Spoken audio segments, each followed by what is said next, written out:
19th of December, Rabbi Levitt being substituted by Chaim Sender, Gemorrah.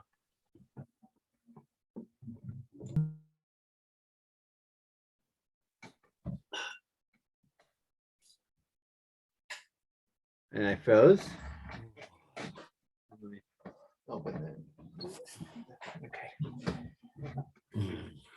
Okay. Boker Tov. Lou, can you hear me? I can hear you. Okay, sounds good. Looks like Roy is frozen. Yeah, it's cold outside. Okay. I'm sure we'll be back in a minute. It's back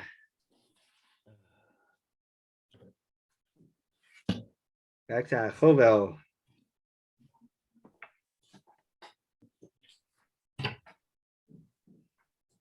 I believe we're on Pei Tes Amud Aleph. Okay, Roy vanished. He should be back soon. Okay.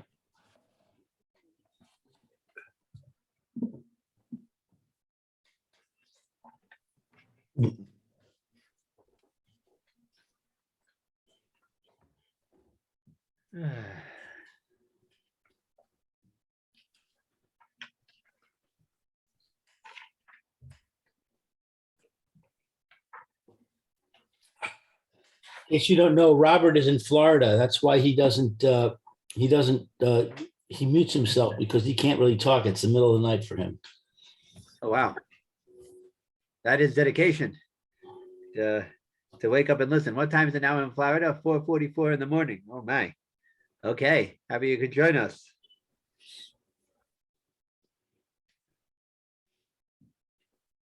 Hope the weather down there is a little bit nicer. Okay, let's begin. We are on Pei Tes Amud Aleph. We're discussing Takanas Usha, that if a woman sells her Nichsei Milug property, it won't help. If she predeceases her husband, the husband can take it away from the buyer. And Rashi told us the reason for this is to prevent Ava, to prevent hatred, jealousy in the marriage. The husband would say to the wife, "What? You're looking forward to me, to my passing away sometime soon? Is that what you have in mind? Not good for the relationship." So through this takana, it will ensure that the property will go to the husband in any event, and therefore it will not become a point of contention.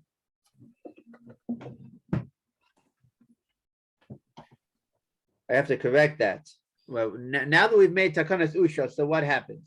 That means if the woman dies first, not the husband. If the woman dies first, the husband will inherit her. Right. That's takanas usha. If the husband dies first, it probably would indeed go to the buyer. We also have to keep in mind, what are we doing with the sugya? We want to be getting back to our Mishnah. The Mishnah that we started the sugya with tells us, don't mess with a woman. Why not? Because they have no money to pay you back. If you injure her, you'll have to pay.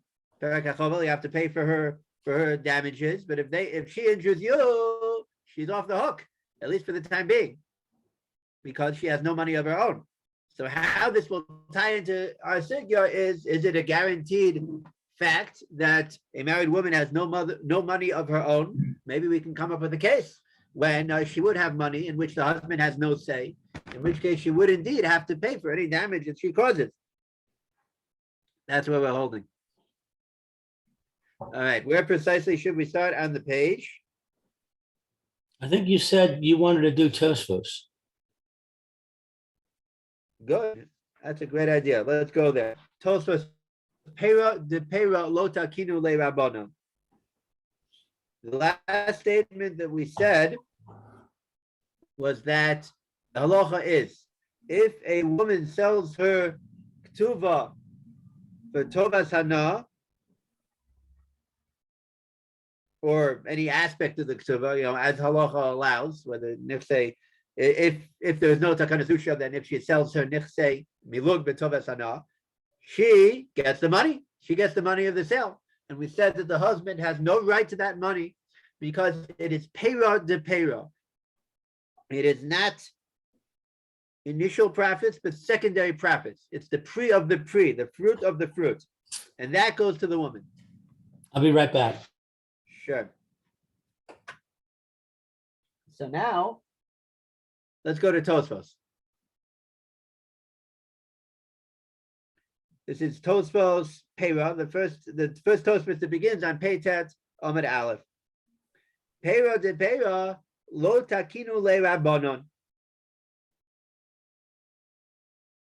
Peira says a takanas chachamim in general, when a woman has a field, even if it's nechse milug and the goof belongs to her, the husband eats the peiros. That's only the initial profits. Secondary profits, Peira de Peira. The Rabbanon did not lo takinu le. The Rabbanon did not decree for him. So now Tosfos gives a very important caveat to that. Tosfos says, "Hainu." Pardon me. Hainu b'mili de'osu me'alma. That's in cases like this. Profit that comes from out of nowhere, right? From a third party, from an eventuality that develops. Kagon tovasana. If a woman sells her ksuba, that's an example of profit that comes from a third party. She sold her ksuba to a third party. This was not profits that were expected. There's not profit that grew out of the ksuba itself. That she can keep. Ukagon, another example.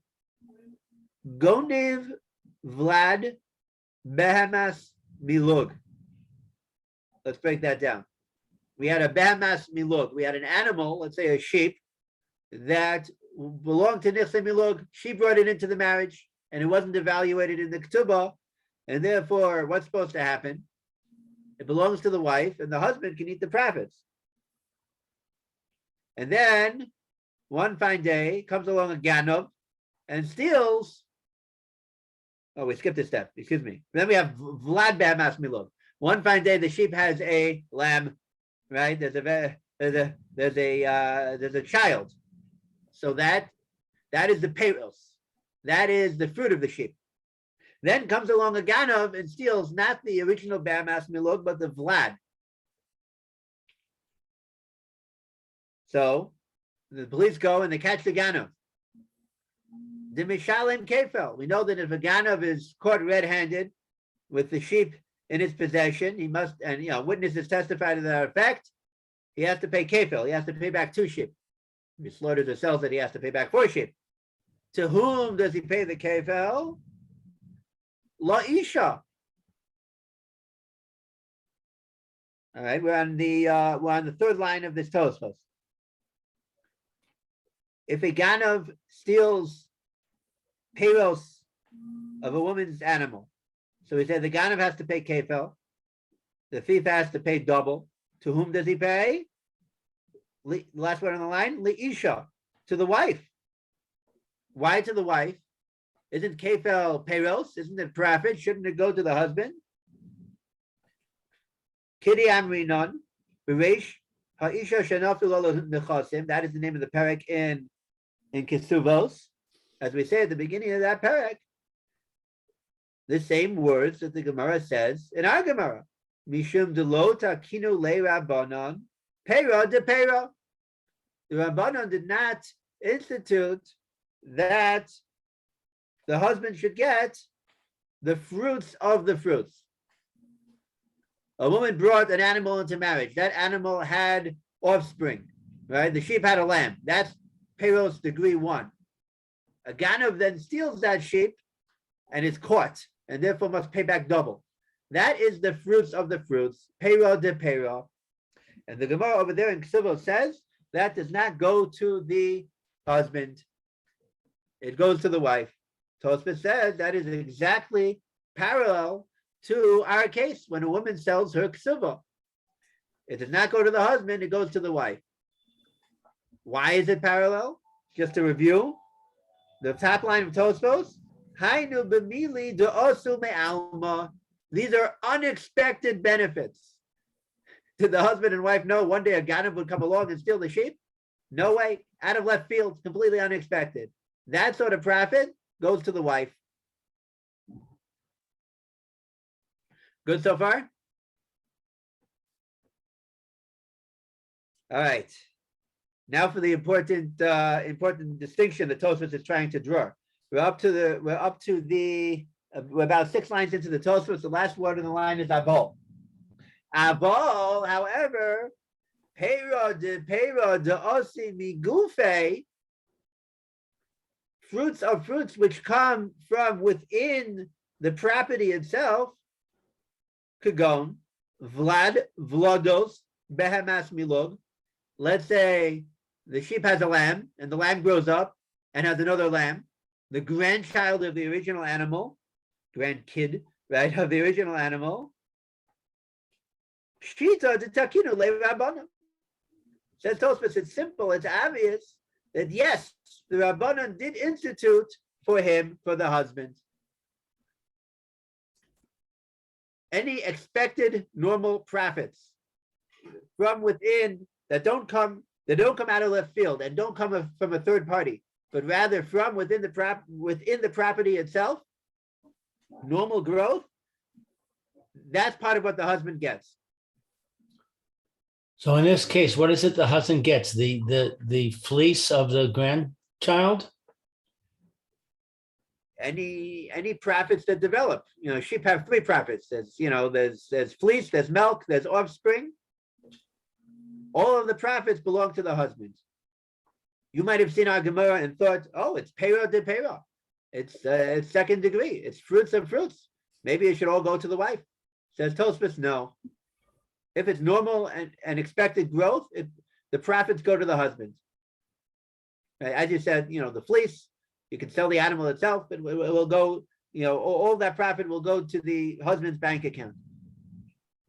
When our Gemorrah says the husband does not get Peira de Peira, that's talking about something unexpected, such as profits from sale of a ksuba or a kefel paid by a ganav. Why are they the same? I would think profits from the sale of the kasuba is not a third party. That's the wife doing something that she could do. Why isn't that considered to be like the grandchild? It's a good question. One factor might be that it's not normally done. Most of the time, a woman does not sell her ksuba during her husband's lifetime. It's something she keeps for cases of need. If the marriage ends and she's still around, so then she can collect the ksuba and base it. She can exercise her rights to it. But it's not usually something that she uses. And again, to whom is she selling the ksuba? To a third party. Right, the land is still here. All of a sudden, there's some extra money. There's some extra money around that the husband wasn't expecting. Right. So Tosfos calls it me'almo. It comes from left field. It comes from the Welt, in Yiddish. It comes from out there. All right. Okay. Hang on. Tosfos is going to make another few distinctions. Let's go forward. We're up to Venira, about 5 lines from the bottom of the Tosfos. Venira de, open quotes, pere lo takinu le rabbonon, close quotes. Dehosam, this statement, it looks like the exact same words. Fruits of the fruits that the Rabbanon do not give to the husband. Dehosam, that it says over there in Gemorrah Kesuvos. Lo have ki hai dehocha. It's actually not the same as the identical statement of hocha, of here in our Gemorrah. Nihi de mishalem kefel leisha. Nihi, even though it is true that the ganav pays the kefel not to the husband but to the wife. Nira, says Tosfos, it appears the ve'oso kefel yilkach karka v'hu ochel peros. It's only the goof of the kefil that belongs to the wife. But they'll have to invest that money and buy land from which the husband will eat the peros.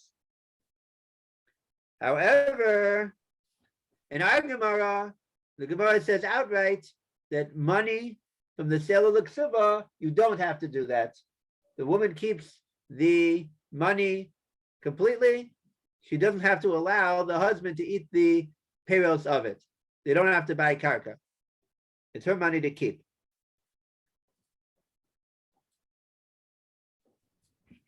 Okay, that's one distinction.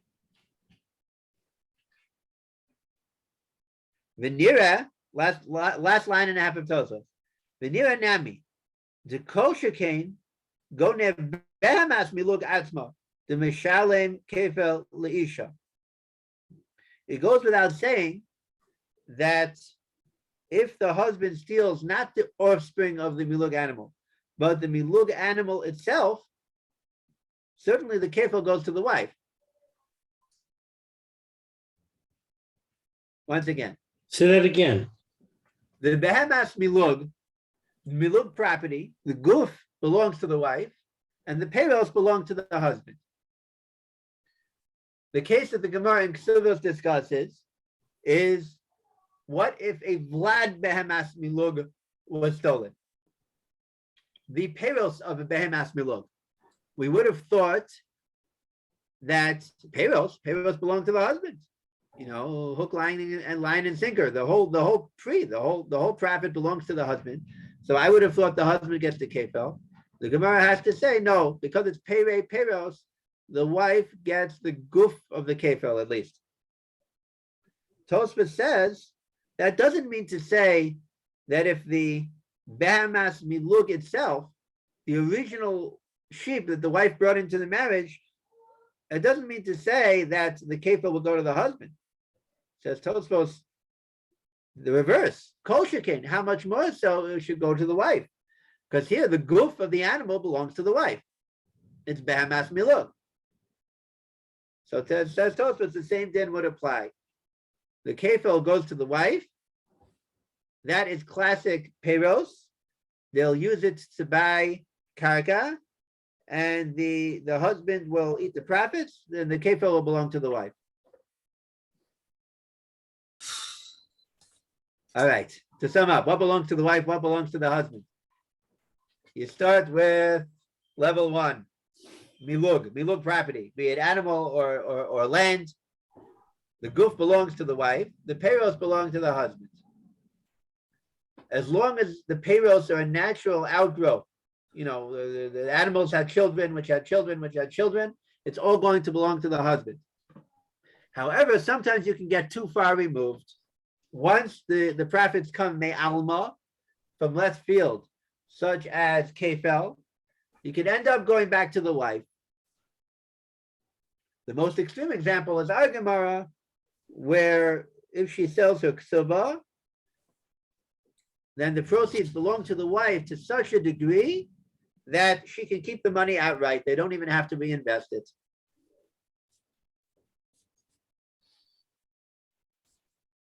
Okay, that was Tosfos. Any questions? So if the thief steals the animal, Yes. which is the property that the woman brought into the marriage, and he pays kefil, then the double part of the kefil, the second part of the kefil, goes to the wife, but it has to be used to buy something that the husband gets the peros from. Right. But if the animal, the original animal that the wife brought into the marriage, has a baby, and the thief steals the baby, then the kefil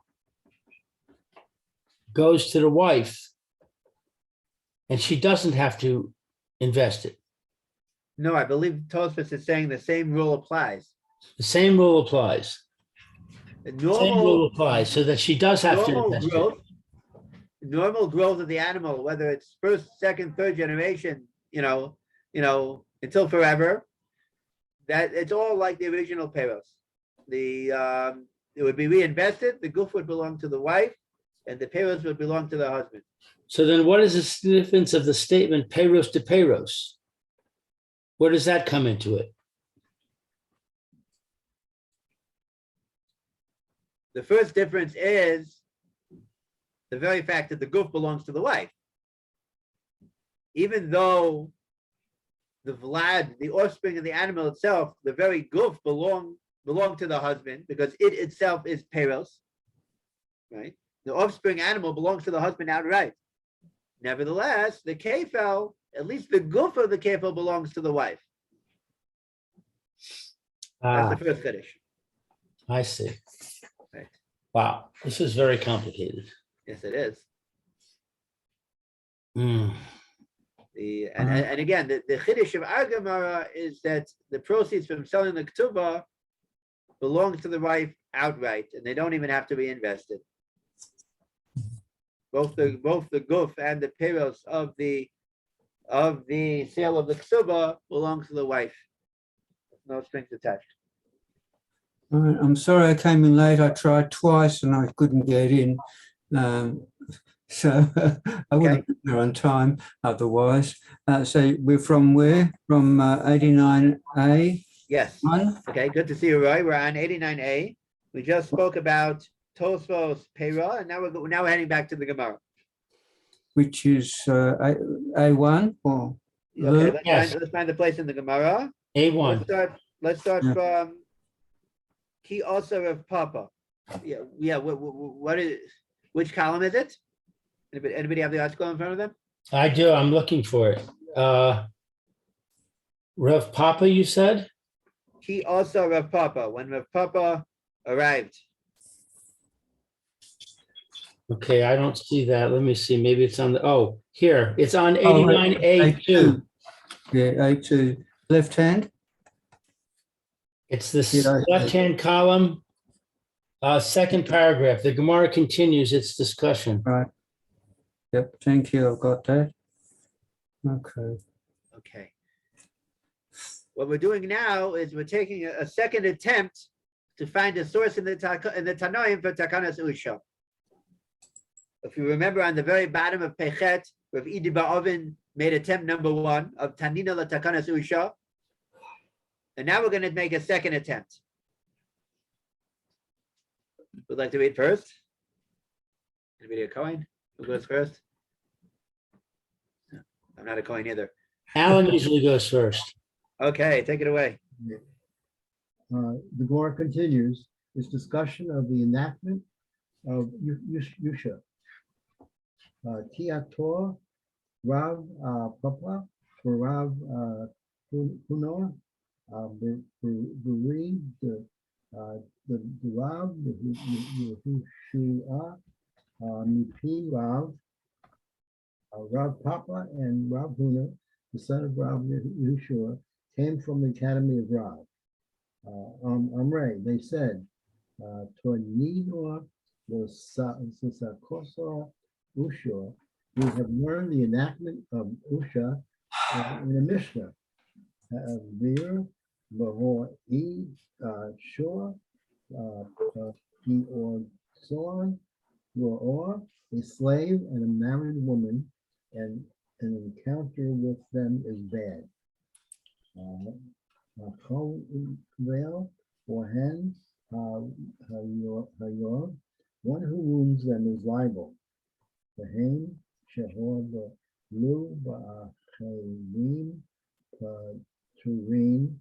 Yet if they wound others, they're exempt because they have no money with which to pay the victims. The salkor Tator, Lenso, Sakornas, Ushor, and if it should enter your mind that there is no enactment of Usha, why do you say that a married woman has no money?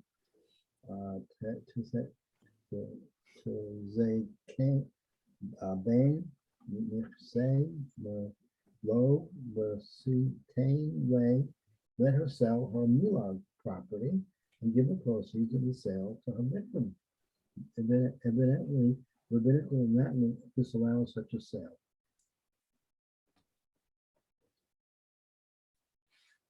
Okay, So they say she has some money, right?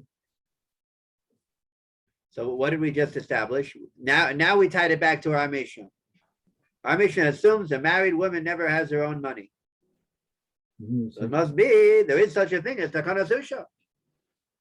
Because had there not been, she can sell her Nichsei Milog to a buyer and keep the money and pay off her indemnity, pay off her damages. So this is ignoring the potential sale of the Kasuva. We'll get there soon. The Gemara, that's going to be the Gemara's next question. But first, let's deal with this question regarding Takanas Usha. We're going to deflect the proof. We're going to say how even if there is such a thing as Takanas Usha, it could be that the woman simply has no money. All right, let's take it further. Let's take it further a few lines. Alan, you want to continue? Another 3 lines or so.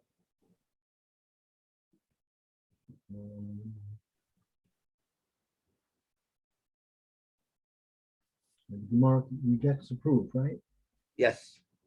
Gemara rejects the proof. Ula te mech, according to your reasoning, the he na me the he say la sa nas o Usha, even granted that there is an exact enactment of Usha below more set more say and she therefore cannot sell the Milo property completely, i.e., even on the eventuality that she dies first, to Zabain say Moro the Tobas Noor lay. Let her at least sell the Milo property to a discounted amount and give that amount to her victim. Allowed to raise law. Rather, we must say that the Mishnah refers to which she does not have any Milo property. For he raise law. If so, then even if there is no enactment of Usha, the Mishnah's ruling is understandable, for the Mishnah refers to where she does not have any Milo property.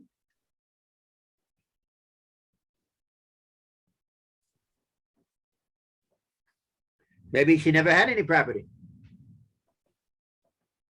Maybe the Mishnah is talking about a case where she happens not to have any Nichsei Milog. So again, we're ignoring the Kasuva. Coming up next. Stay tuned.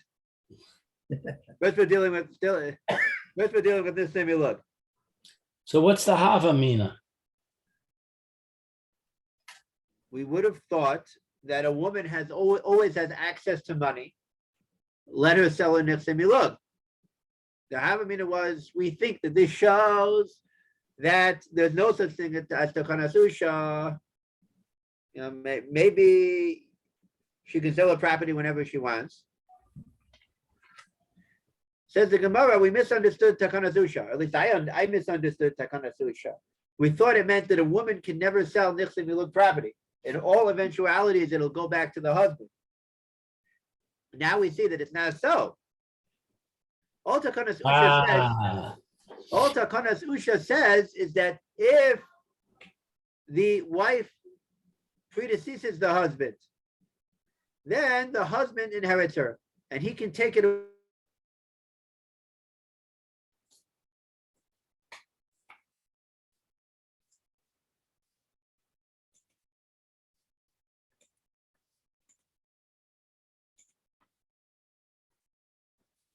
The husband will seize it due to Takanas Usha.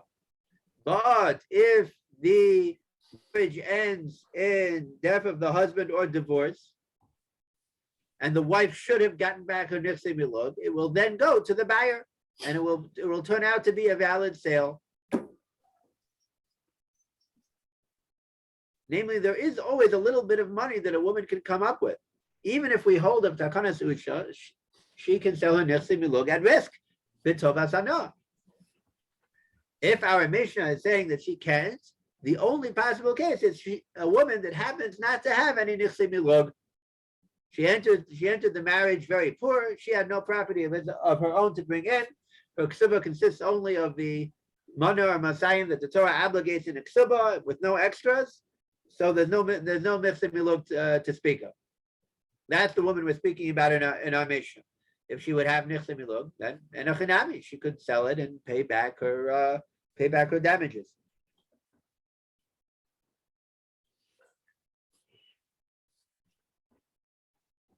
Okay, so now we have strike two.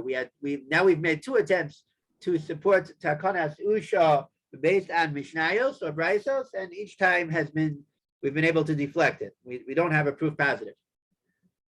We didn't disprove takanas usha. Rava said the halacha is that takanas usha is correct. All that we've said is that we don't have an explicit source for it.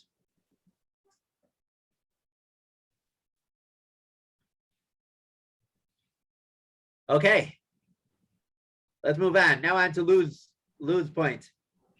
Every married woman should have money available because she can sell her ksuba, the tovas hana, and come up with easy cash that she can keep.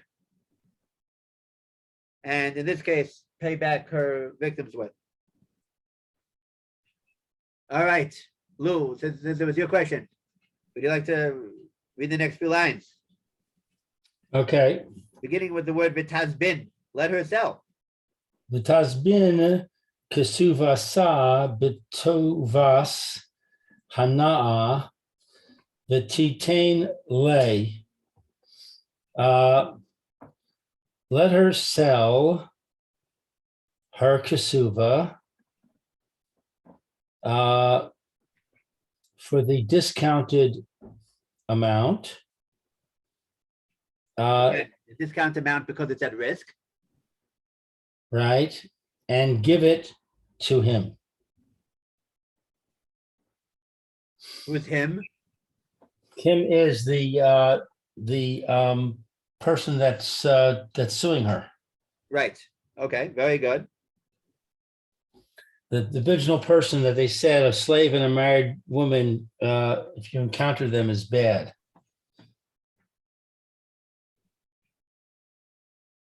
Okay, good. So that's the Gemorrah's question. We see it's not so bad.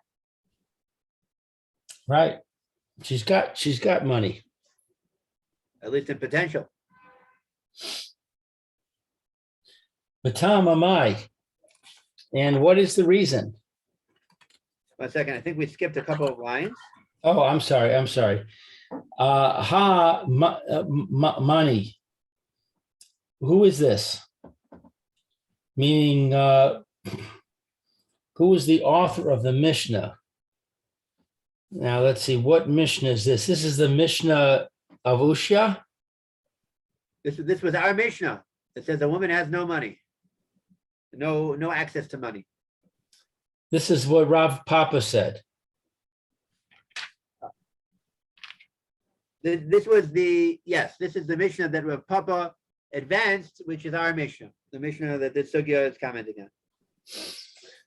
Okay, so the Gemorrah wants to know who is the author of this Mishnah. Right. Rabbi Meir it's Rabbi Meir. De Amar Asur Lo La'adam She Yashha Es Ishto Afilu Sha'a Achas below Kesuba.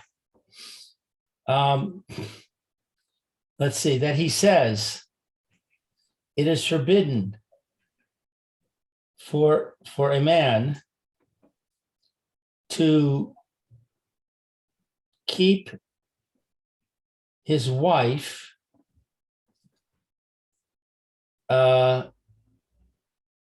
even for an hour, 1 hour, without a kasuva. Oh, so in other words, she can't sell her kasuva. Seemingly, that's what Very Mayor would say. The wife always has to have something to rely upon, that she can collect the ksuba in case of need. Nothing to do with money, just in terms of Issa v'heter. Part of the Jewish halachos of marriage is that a wife always has to have a valid ksuba in hand and the ability to collect it in case of need. So he would not, at this point in the Gemara, we're assuming Rabbi Meir would not allow, it would be asur for her to sell a ksuba. Therefore, the third option is not available. She can't sell her kasuba. Right. She could still potentially sell the nickname malug under the previous discussion, Yes, true. but because she'd still have the kasuva, she'd still have the 100 zoos. Right. We're going to say later in the Gemara, she can also sell any addendums, any tosefet. You know, the husband can promise her $1 million in the ketubah. She can sell at risk anything in excess of the minimum ketubah of a mona for a second marriage, or a mosayim 200 zuz for a first marriage. Anything in excess of that, she can sell on risk as well. But the basic ketubah, says Rabbi Meir, must always be in place. So why do I care if Rabbi Meir's the author of the Mishnah? What if he isn't the author of the Mishnah? He still has that position. If he isn't the author of the Mishnah, we would have trouble understanding the Mishnah. Why do we assume that a married woman has no access to money? She should be able to sell a ketubah. We answered, our Mishnah assumes that a married woman has no access to money because she may not sell her ketubah. Right. Just as a halachic point, a wife should know where the ketubah is. Doesn't have to be in the house, you know. It could be by a shomer. It could be in a bank safe deposit box, but she should always be aware where a ketubah is. The wedding is a common time to lose a ketubah because everybody's busy dancing, and you know she should give it to somebody who will watch it and return it to her when things settle down. But if one doesn't know where the ketubah is, the husband doesn't have to know. If the wife doesn't know where the ketubah is, then a rabbi should be consulted immediately. That's a halachic point. We do accept our Meir lahalacha. When I was married, my cousin wanted to frame the kasuva. Our kasuva is a very beautiful kasuva that was done by an artist. Okay. So my cousin wanted to frame it. In order to frame it, she had to take it with her. My wife was very nervous about that. She actually asked the rabbi if she should let my cousin take the kasuva. What did the rabbi say? Rabbi said, yeah, she could do it. Okay. She could my cousin could take the kasuva, and she framed it really nicely. She put it in a frame that has no oxygen inside. Ooh. So it looks just as new as it today as it did then. So that it will last. Right, exactly. But I remember that. My wife was very nervous. It's a little bit of a funny minhag, you know. A ketubah is a mandatory document, you know, and sometimes you hear a hush in a crowd, you know, as the rabbi is reading the ketubah under the chuppah. Wow, how much money is he going to promise? You know, it's not that he's saying this is how much you're worth to me. You're worth $1 million. You're worth $2 million. You know, it's business. You know, the Torah has a minimum amount, and we do read the ketubah out loud, but not everybody has it framed on the wall. It does seem odd that we read it out loud. It seems like it's somewhat personal. Yes, it's true. But then again, everybody has a ketubah. You know, in most communities, all the ketubahs have the same text. Even less reason to read it out loud. It's really just for the halftime show. Right? There are two parts of the wedding. There's the Erusin, which is called the Kiddushin, and the Nisuin. Each one has its own cup of wine. Each one has its own set of brachos. And in order to form a break in between one mitzvah and the next, so we read the ketubah. It's just there for an interruption. It isn't halachically a necessary part of the wedding. Right. If the rabbi wants to give a speech, that's the time to give a speech. So that's why it's done.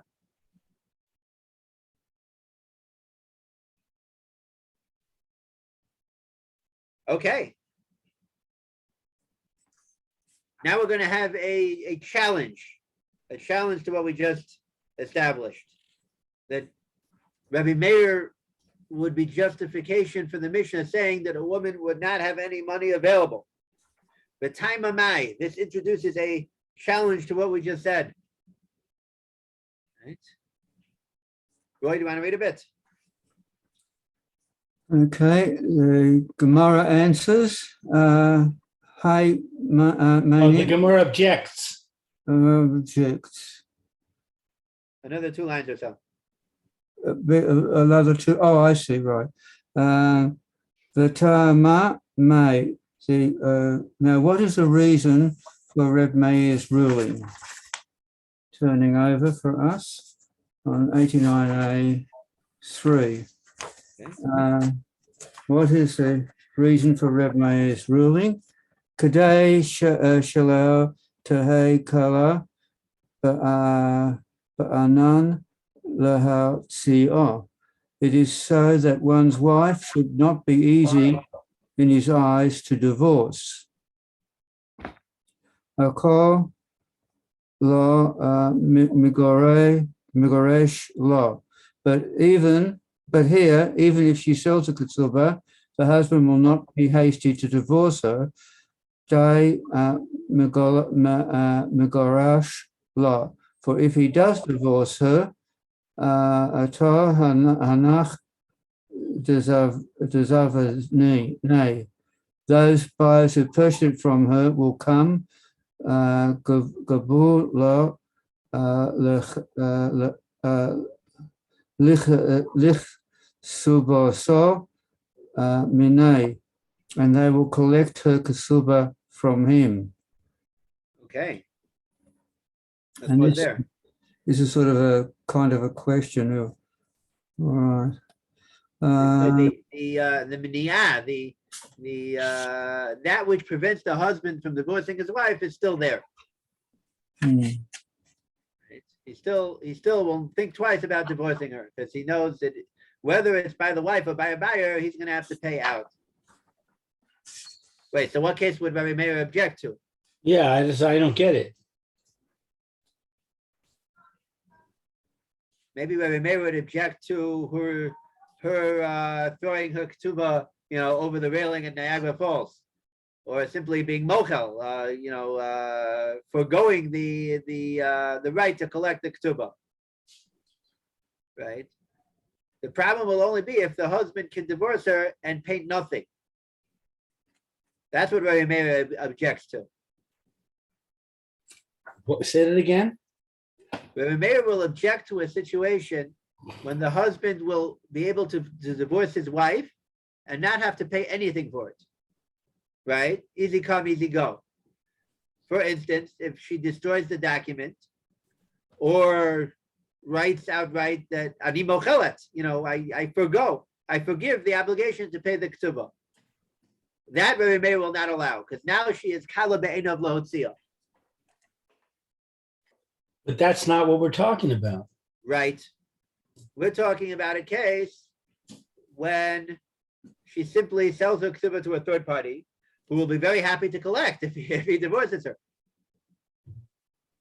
So now we're back to square one, right? The challenge stands.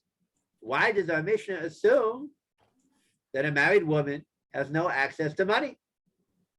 Seemingly, even Rabbi Meir would permit her to sell her ketubah and use the money.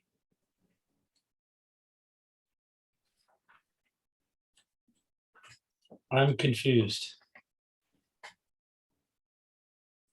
We wanted to Our Mishnah says a married woman has no access to money. Right. Right. We wanted to say, you know who says that? Rabbi Meir says that. Rabbi Meir does not allow a woman to be without a ksuba. Therefore, she can't sell it. Therefore, we assumed she cannot sell it and thus have access to money. Now we're saying not so fast. Not so fast. Let's look at Rabbi Meir's reason. Why does Rabbi Meir not allow a woman to be without a ksuba? Because she doesn't want the husband to think that he can divorce her without having to pay. Right. And since if she sells it, the purchaser will want to collect. The husband does have to pay. Therefore, Rabbi Meir doesn't object. Correct. So therefore, we're back to saying that the woman can sell her kasuva, and therefore we're back to saying that the Mishnah is hard to understand when it says that she has no money. Exactly. I see. Yes. Yes. That very good. That's what we're holding so far in the Gemara. All right. Let's take one more suggestion. Let's do another line. It's in the last narrow line. Ella. One second. Let me make sure I have the right place. What are we up to? Yeah, Ella. Ella, okay. Ella, Tova, another suggestion. Tovas hanoah mili ninu. Tovas hanoah, the money she would get for selling her ketubah, and risk is mili, is words, is promises, is written guarantees. Umili lo mishtabde. Such matters, mili, words, are not a lien. Lo mishtabde. There's no shibud. Namely, the victim of the damages has no claim to them. The victim of a damage what can he collect from? He can collect from real estate, from land. He can even collect from metaltalin. But he cannot collect from mili, from mere words or documents. All right, that's the Gemara's next suggestion. She can't sell a ksuba because it won't help. This is not the sort of thing that the victim of the damage has a claim on.